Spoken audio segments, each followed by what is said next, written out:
Hello student, today we have learned about physiological assessment. Physiological assessment in a first of all skin. The skin is a soft, elastic and red. After the birth, newborn માં ઘણી વખત peripheral અનાનેસ જોવા મળે છે.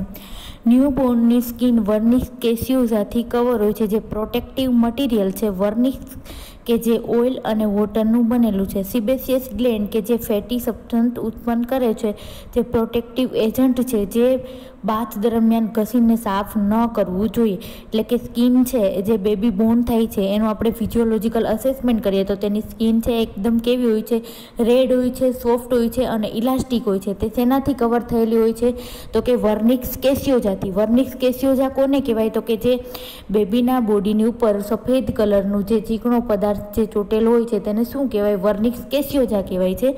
વર્નિક્સ કેસ્યોઝા છે શેનું બનેલું છે? એક તો એ ઓઇલનું બનેલું છે અને વોટરનું બનેલું છે.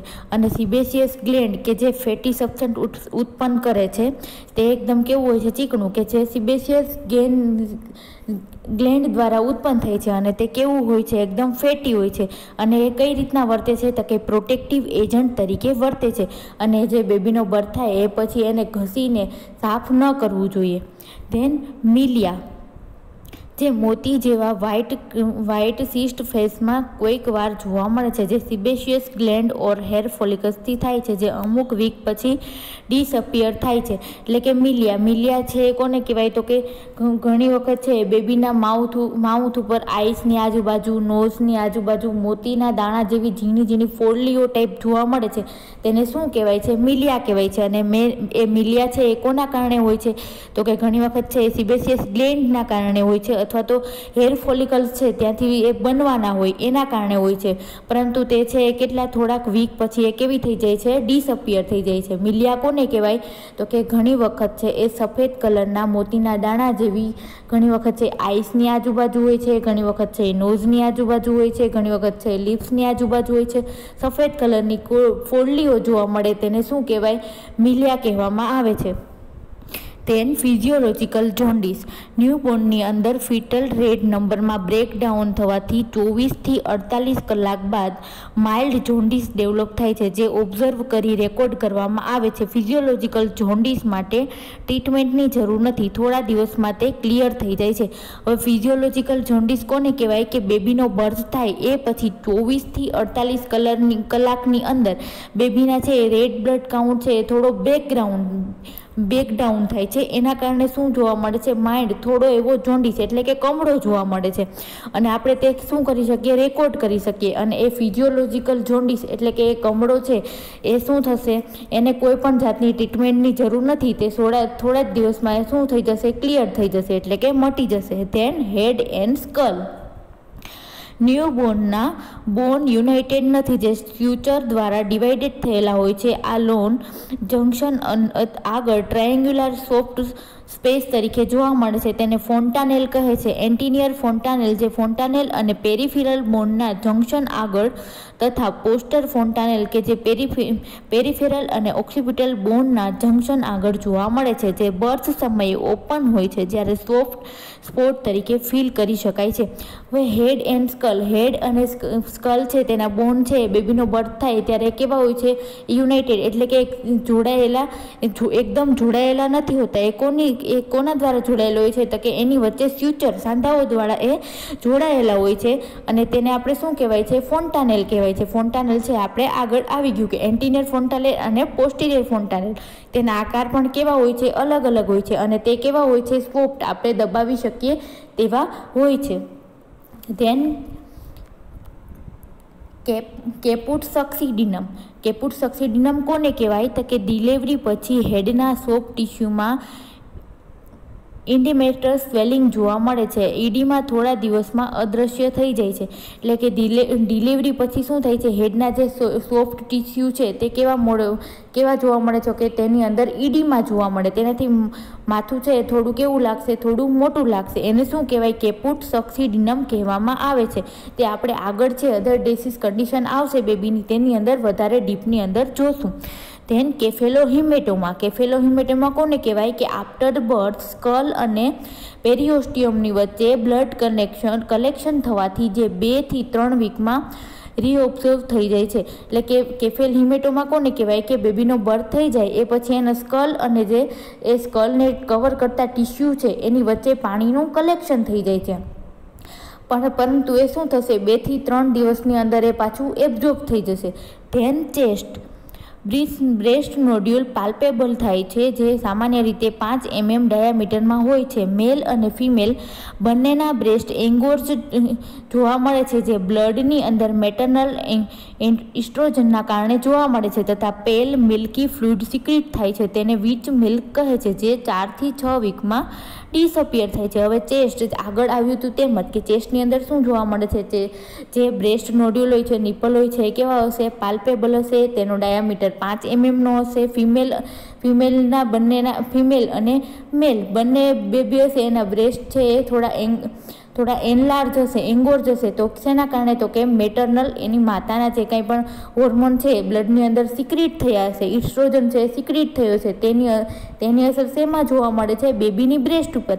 અને ઘણી વખત છે એ મિલ્કી સબસ્ટન્સ પણ બ્રેસ્ટમાંથી નીકળતો હોય તે જોવા મળે છે અને તેને શું કહેવાય વીચ મિલ્ક તરીકે ઓળખવામાં આવે છે જે કેટલા વીક સુધી જોવા મળે છે 4 થી 6 વીક સુધી જોવા મળે છે અને પછી તે શું થઈ જાય છે ડિસઅપિયર થઈ જાય છે. Then respiratory system newborn baby 30 થી 40 મિનિટ બ્રીથ લે છે જે 60 મિનિટ સુધી વધી શકે છે જે ક્રાય દરમિયાન જોવા મળે છે. બ્રીધિંગ છે એનું ક્વાઇટ અને સ્વેલો હોય છે પરંતુ તેના રેટ અને રિધમમાં વેરિએશન જોવા મળે છે. હવે બેબીના છે એ નોર્મલ રેસ્પિરેશન કેટલા હોય છે તો કે 30 થી 40 પર મિનિટ બ્રીથ લે છે પરંતુ છે એ વધીને કેટલા થઈ શકે છે 60 પર મિનિટ સુધી થઈ શકે છે. અને એ વધારે પડતા ક્યારે જોવા મળે કે 30 થી 40 કરતાં વધી જાય તો કે ક્રાઇંગ દરમિયાન.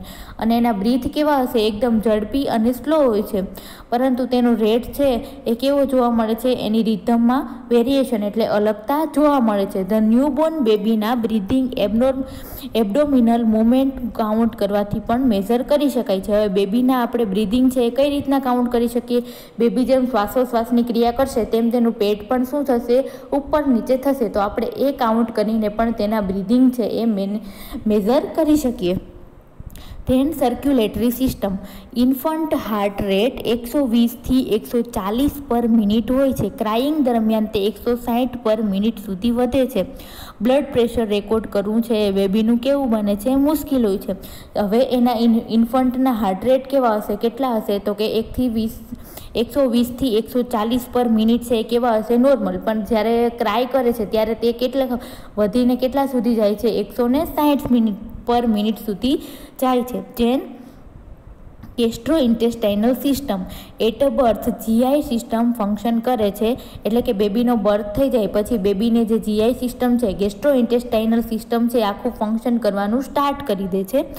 બેબી 8 થી 24 કલાકમાં મિકોનિયમ પાસ કરે છે. મિકોનિયમ એટલે બેબી જે ફર્સ્ટ ટૂલ પાસ કરે ટોયલેટ કરે તેને શું કહેવાય મિકોનિયમ કહેવાય છે. મિકોનિયમ જે સ્ટીકી ગ્રીનિશ બ્લેક સબસ્ટન્સ જોવા મળે છે. હવે મિકોનિયમ છે એ કેવું હોય છે તો કે એકદમ સ્ટીકી હશે ગ્રીન કલરનું હશે અથવા તો બેક સબસ્ટન્સ છે એ ધરાવતું હશે જેની અંદર કઈ વસ્તુ જોવા મળશે તો કે બાઇલ મ્યુકસ ઇન્ટેસ્ટાઇનલ સિક્રીશન લાઇકર એમની હોય છે. એની અંદર એક તો બાઇલ હશે ધેન મ્યુકસ જોવા મળશે જે ઇન્ટેસ્ટાઇનલ સિક્રીશન એટલે કે એના આંતરડાના જે કંઈ પણ સિક્રીશન હશે તે જોવા મળશે અને લાઇકર એમની એ શું હશે તો કે માતાનું જે ગર્ભની અંદર કોથળી હોય છે તેની આજુબાજુ જે ફ્લુઇડ જોવા મળે એને શું કહેવાય લાઇકર એમની કહેવાય છે. એટલે થોડા પ્રમાણમાં તે ફ્લુઇડ પણ જોવા મળશે જે સ્વેલો ડ્યુરિંગ ફિટલ લાઈફ ઇન્ફન્ટ દરેક ફીડ પછી મિકોનિયમ સ્ટૂલ પાસ કરે છે. પછી બેબી જેમ છે એ ફીડ કરવા મળશે ખોરાક અથવા તો ન્યુટ્રિશન મેળવવા મળશે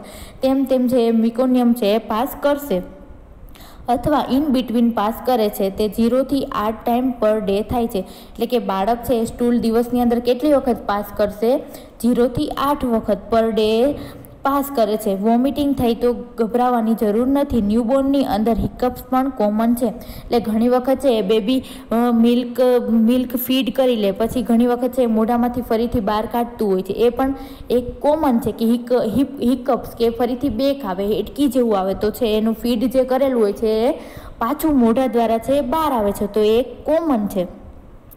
than genito urinary tract. Normal newborn birth પછી 12 કલાકની અંદર યુરિન પાસ કરે છે. The passage of the urine દર્શાવે છે જે કિડનીનું ફંક્શન નોર્મલ છે. Urinary may be pass 6 to 8 time in a day. હવે જસ્ટેશનલ યુરિનરી ટ્રેક કે બેબી છે એ 12 કલાકની અંદર છે એનો બર્થ થઈ જાય એ પછી ફર્સ્ટ યુરિન પાસ કરે છે, અને તે શું દર્શાવે છે કે યુરિનરી પેસેજ છે એકદમ ક્લિયર છે અને કિડનીનું ફંક્શન છે એ પણ હવે સ્ટાર્ટ થઈ ગયું છે. તો બાળક છે એ પર ડે એક દિવસની અંદર કેટલી વખત છે યુરિન પાસ કરશે? 6 થી 8 વખત છે બેબી યુરિન પાસ કરે છે. Then nursing management of premature baby, કે જે બેબી છે અધૂરા મહિને જ ઓછા જસ્ટેશનલ વીકની અંદર જન્મ લઈ લે તે બેબીનું નર્સિંગ મેનેજમેન્ટ કે કઈ રીતના કરવું તે નીચે મુજબ છે. Nursing management of the pre mature baby. અધૂરા મહિને બેબીનો જન્મ થયેલ હોય અથવા તો જન્મ સમયનું વજન છે એ 1800 ગ્રામ જેટલું હોય અથવા તો તેનાથી ઓછું હોય તો જન્મ પછી તરત જ એને KMC ચાલુ કરી દેવું જોઈએ. જ્યારે જન્મ સમયનું વજન 1200 થી 1799 ગ્રામથી ઓછું હોય તેવી બેબીને સાધન સંપન્ન નિયોનેટ યુનિટમાં મોકલવી જોઈએ. મોકલતી વખતે માતાની ચામડીથી ચામડીનો સીધો સંપર્ક સાથે મોકલવું. હવે જે બાળક છે અધૂરા મહિને જન્મે છે કે જેનો વજન છે 1800 ગ્રામ કે તેનાથી ઓછો છે તો તેને તરત આપણે કાંગારૂ મધર કેર કે બાળકને છે એ માતાની ચામડી સાથે વળગાડેલું રાખીએ તેને કાંગારૂ મધર કેર તરીકે ઓળખવામાં આવે છે. તેને આપણે તરત જ છે ચાલુ કરી દેવી જોઈએ.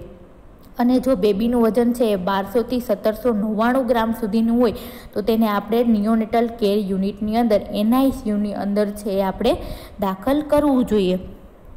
First of all good nursing management during labour, કે જે પ્રી મેચ્યોર બેબી જન્મે ત્યારે એક તો ડિલિવરી ટાઈમે આપણે કયું નર્સિંગ મેનેજમેન્ટ છે જાળવવું જોઈએ. તો એમાં ફર્સ્ટ ઓફ ઓલ છે hospitalise to mother and labour pain is start before 37 weeks.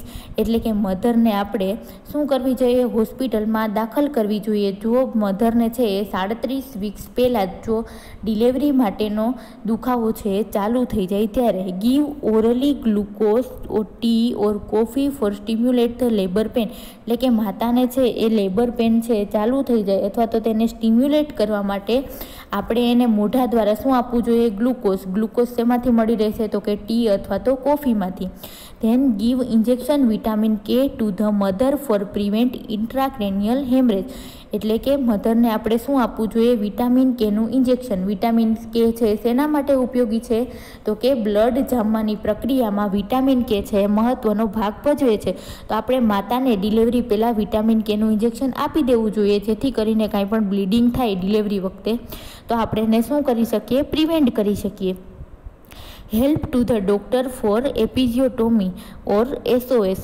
એટલે કે આપણે નર્સે છે ડૉક્ટરને હેલ્પ કરવી જોઈએ. શેના માટે? તો કે એપિઝિયોટોમી છે એ એક પ્રોસિજર છે જે ક્યાં તો કે વજાઈનાની સાઈડમાંથી ડિલિવરી સમયે શું કરવામાં આવે છે? કટ મૂકવામાં આવે છે જેથી કરીને બેબીનું હેડ છે એ ઇઝીલી પાસ થઈ જાય. અથવા તો આપણે સિઝરિયન સેક્શન ડિલિવરી કરાવતા હોય ડૉક્ટર ત્યારે આપણે તેને શું કરવી જોઈએ? ડૉક્ટરને હેલ્પ કરવી જોઈએ. કીપ રેડી ઓર આર્ટિકલ ફોર રિસીવિંગ બેબી. હવે બેબીનો જન્મ થઈ જાય તો આપણે તેને રિસીવ કરવા માટે બધા આર્ટિકલ છે, સાધનો છે, બેબી ટ્રે છે, મ્યુકસ સકર છે, બેબી વાર્મર છે, એવા બધા આર્ટિકલ છે શું રાખવા જોઈએ? રેડી રાખવા જોઈએ. Then second one efficient care of the baby at a birth, કે આપણે જરૂરી કેર છે એ બેબીનો બર્થ થઈ જાય ત્યારે કઈ આપવી જોઈએ? First of all maintain the temperature of the receiving room of baby, કે બેબી છે એ ડિલિવર થઈ જાય પછી આપણે તેને રિસીવ કરીએ તો એ રૂમનું ટેમ્પરેચર શું રાખવું જોઈએ? મેન્ટેન રાખવું જોઈએ જેથી કરીને બેબીને આપણે બેબીને છે હાઇપોથર્મિયા થતાં પ્રિવેન્ટ કરી શકીએ. Then give proper position to the mother for avoid the pressure of the baby. એટલે કે આપણે શું આપવી જોઈએ, મધરને એક સરખી પોઝિશન આપવી જોઈએ કે જેથી કરીને બેબી પર છે કોઈ પણ જાતનું પ્રેશર ના આવે. બોડીને વજાઇનલ કેનાલમાંથી આવતાની સાથે જ સ્ટરાઇલ ટેકનિકથી બંને હાથે રિસીવ કરવું જોઈએ. હવે બેબી છે જ્યારે વજાઇનલ કેનાલમાંથી ડિલિવર થતું હોય ત્યારે આપણે એને શું કરીએ, રિસીવ કરીએ. પછી રિસીવ કરીએ, બેબીને ટચ કરીએ તો એ સ્ટરાઇલ ટેકનિક દ્વારા એને ટચ કરવાનું. ધેન બેબીને કંઈ પણ ઇન્સ્ટ્રુમેન્ટથી ટ્રોમા કે ઇન્જુરી ન થાય તેનો ખ્યાલ રાખવો જોઈએ. આપણે બેબીને છે ડિલિવરી કરાવીએ છીએ ત્યારે કોઈ પણ ઇન્સ્ટ્રુમેન્ટ આપણે યુઝ કરીએ છીએ તો તે બેબીને છે વાગી ન જાય, તેને ઇન્જુરી ન થાય તેના માટેનો ખ્યાલ રાખવો જોઈએ. Then third one, immediate care of the baby after the birth. હવે બેબીનો છે એ બર્થ થઈ જાય ત્યારે આપણે ઇમિડિયેટલી એને કઈ કેર આપવી જોઈએ, તો કે બેબીને બર્થ પછી તરત જ સ્ટરાઇલ ટોવેલમાં કવર કરવું જોઈએ. હવે બેબીનો બર્થ થઈ ગયો તો આપણે બેબીને શું કરવું જોઈએ, એક સ્ટરાઇલ કે ચોખ્ખા એકદમ ક્લીન ટોવેલની અંદર તેને વીંટોળી દેવાનું, એને કવર કરી દેવાનું. બેબીનો એરવે છે એ ક્લિયર કરવો, જરૂર પડીએ મ્યુકસ કેથેટર વડે સક્શન કરવું. બેબીનો એરવેની અંદર કઈ વસ્તુ, તો કે એનું નોઝ અને માઉથ છે એની અંદર કોઈ પણ વોટરી સબસ્ટન્સ હોય કે પછી મ્યુકસ છે હોય તો આપણે શું કરવાનું, તેનો એરવે છે એ ક્લિયર કરવાનો અને જરૂર પડે તો મ્યુકસ કેથેટરનો યુઝ કરવાનો અથવા તો સક્શન કરી લેવાનું કે ઓબ્સ્ટ્રક્શન છે એને દૂર કરવું, જેથી કરીને બેબીનો એરવે છે એ કેવો બનશે, ક્લિયર બનશે અને તે બ્રીથિંગ લઈ શકશે. બેબીને હેડલો પોઝિશન અપાવી અને તેને ગરમ રાખવું. બેબીને કેવી પોઝિશન આપવાની, હેડલો પોઝિશન આપવાની, જેથી કરીને તેનો એરવે કેવો રહેશે, એકદમ ક્લિયર રહેશે. ધેન જો બર્થ પછી તુરંત જ O2નું જરૂર જણાય તો 30% O2 છે એ 30 પર મિનિટ આપવો. એટલે કે બેબી છે એ બરાબર જો એનો એરવે ક્લિયર થઈ ગયા પછી પણ બેબી છે એ બહારના એન્વાયરમેન્ટમાં શ્વાસોશ્વાસની પ્રક્રિયા છે એ ઝડપથી ના કરી શકે તો આપણે તેને O2 છે એ પ્રોવાઈડ કરવો. Then fourth one, provision of the warm. Baby બહારના ટેમ્પરેચર સામે પોતાનું બોડી ટેમ્પરેચર જાળવી શકતું નથી, માટે તેને ઇન્ક્યુબેટરમાં રાખી શકાય છે. એટલે બેબી છે એ ઇન્ટ્રાયુટ્રાઇન લાઈફમાંથી જ્યારે આ એન્વાયરમેન્ટમાં આવે ત્યારે તે ટેમ્પરેચર છે એ બરાબર મેન્ટેન ના કરી શકે, જેથી કરીને આપણે તેને રેડિયન્ટ વાર્મર હોય છે, રેડિયેશનથી જે વાર્મ કરેલી ટ્રોલી હોય છે તેની અંદર શું કરવામાં આવે છે, ઇન્ક્યુબેટ કરીને રાખી શકાય છે. ધેન ઇન્ક્યુબેટરનું ટેમ્પરેચર છે કેવું હોય છે, 90 ફેરેનહીટ રાખવું. જો બેબીને કપડામાં વીંટેલું હોય તો તેને 80 ફેરેનહીટ રાખવું જોઈએ અથવા તો 85 ફેરેનહીટ જેટલું રાખવું જોઈએ.